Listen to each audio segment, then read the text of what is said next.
परम पिता परमात्मा सर्व सृष्टि रचनहार कबीर देव कबीर प्रभु अपनी प्यारी आत्माओं को यथार्थ संदेश देने के लिए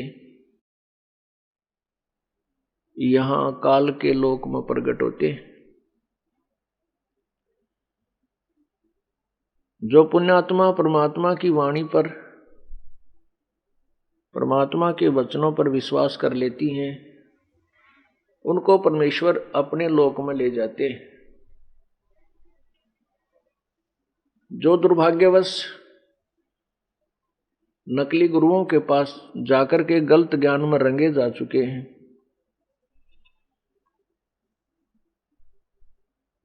वो नादान प्राणी सत्य को सुनना भी नहीं चाहते, आंखों सामने देख कर के भी यथार्थ ज्ञान को नहीं स्वीकार करते। वो बहुत कर्महीन प्राणी हैं, उनके पुण्य अधिक नहीं है, पिछले संस्कार ठीक नहीं है। जिन पुण्यात्माओं को परमात्मा की वाणी अच्छी लगी, स्वीकार हुई, जो सत्संग में आने लग गए हैं, वो बहुत ही पुण्यकर्मी प्राणी हैं। पिछले उनके संस्कार बहुत ही अच्छे हैं, चाहे वर्तमान में वो अपने पाप कर्मों के कारण बहुत कष्ट में जीवन भी जी रहे हों, क्योंकि हमारे को जो सुख होता है वो हमारे पुण्यों से होता है, शुभ संस्कारों से होता है। जो हमें कष्ट होता है वो हमारे पिछले पाप कर्मों से होता है।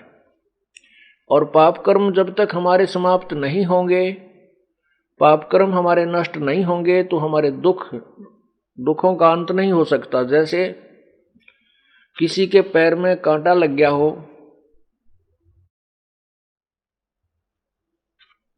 वो पीड़ा जो है उस कांटा लग जाने के कारण हो रही है। जब तक वो कांटा नहीं निकलेगा तब तक पीड़ा समाप्त नहीं हो सकती। तो बुद्धिमान व्यक्ति, जैसे छोटे बच्चे होते हैं, उनको कांटा लग जाता है, वो बैठ कर रोने लग जाते हैं, चलते नहीं हैं। तो बुद्धिमान व्यक्ति उनको देखता है कि हाँ ये बच्चे के कांटा लग गया, तो उसको उठाता है, गोदी में उठाता है, घर लाता है अपने बच्चे को, फिर उसका कांटा निकलवाता है, निकालता है, फिर वो बच्चा सुखी हो जाता है। कांटे की पीड़ा से वो रो रहा था, कांटा निकल जाने से उसे सुख हुआ। इसी प्रकार हमारे पाप कर्मों रूपी कांटे लगे हुए हैं। हम बालक हैं, अनजानपने में हमने जूते निकाल दिए, परमात्मा की आड़ छोड़ दी, परमात्मा की शरण नहीं रही, हमने अपने जूते निकाल दिए, राम नाम के जूते निकाल दिए, जिस कारण से हमारे को ये पाप कर्मों के कांटे चुभ गए हैं। उनके कारण सभी को पीड़ा हो रही है। संत जो होते हैं उनके पास वो औजार हैं, उपकरण हैं, जिनसे वो कांटे निकाल दिए जाते हैं और वो बच्चे सुखी हो जाते हैं। और फिर उनको राम नाम का जूता पहने रखने की सलाह दी जाती है।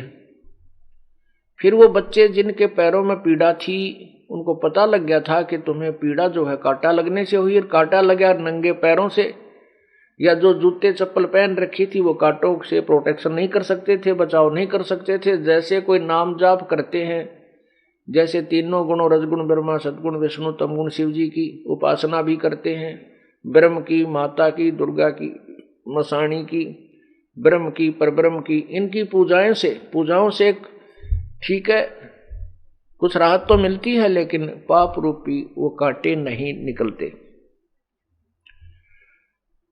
तो इसलिए पूर्ण परमात्मा की भक्ति, पूर्ण परमात्मा की साधना करने के लिए ही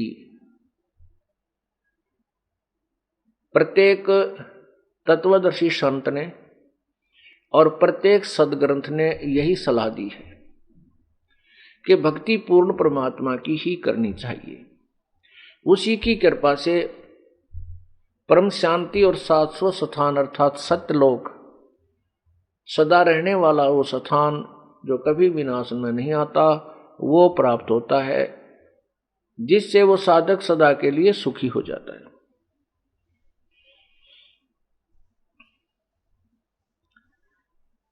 पुण्यात्माओं, कर्म के जो पाप कर्मों के कारण जो कष्ट दुख होते हैं, उनको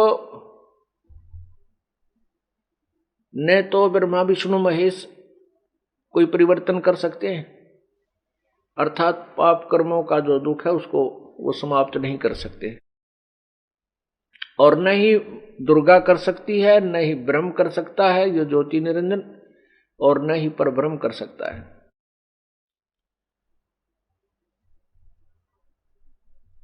उसको केवल पूर्ण ब्रह्म, परम अक्षर ब्रह्म, वो परमात्मा ही कर सकता है।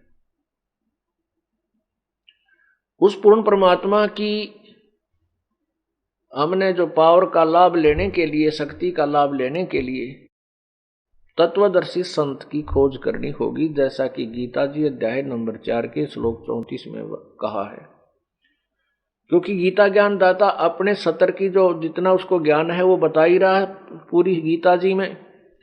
फिर वो कहता है कि उस पूर्ण परमात्मा, परम अक्षर ब्रह्म, जो गीता जी अध्याय नंबर 8 के श्लोक नंबर 3 में कहा है कि वो परम अक्षर ब्रह्म है।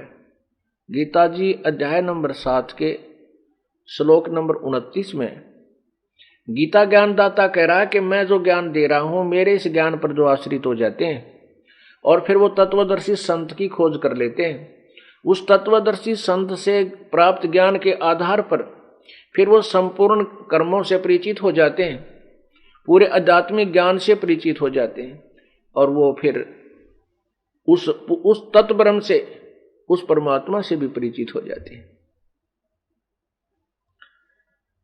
तो फिर वो व्यक्ति जो पूर्ण संत की शरण में आने के बाद, तत्वदर्शी संत से तत्व ज्ञान सुनने के उपरांत, वो केवल जन्म मरण से ही, जरा मरण से छुटकारा ही चाहता है और कोई वस्तु की इच्छा नहीं करता।